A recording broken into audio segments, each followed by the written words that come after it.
तसा तो मिळेल ते कामधंदा करायचा, त्याची कोणतीही गुन्हेगारी पार्श्वभूमी नाही, ना कोणाशी भांडणे, पण आपल्या बरोबरच्या मध्ये आपला रुबाब दाखवण्यासाठी त्याने एकाकडून देशी कट्टा आणि जिवंत कारतूस घेऊन ते मिरवू लागला। पोलिसांच्या कानावर याची कुणकुण लागली आणि हडपसर पोलिसांनी या तरुणाला पकडलं। त्याच्याकडून देशी बनावटीचा कट्टा आणि एक जिवंत कारतूस जप्त केले। चिराग सर्जेराव असे त्याचं नाव आहे।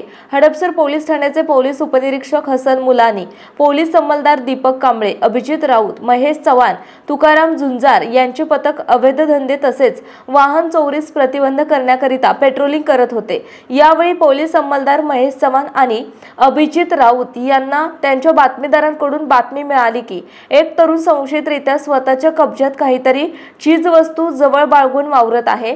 या माहितीच्या आधारे पोलिसांनी सापळा रचून चिराग सर्जेराव याला पकडलं। त्याची झडती घेतली असता त्याच्याकडे एक देशी बनावटीचा कट्टा आणि एक जिवंत कारतूस मिळाले। त्याच्यावर हडपसर पोलीस ठाण्यात गुन्हा दाखल करण्यात आला आहे।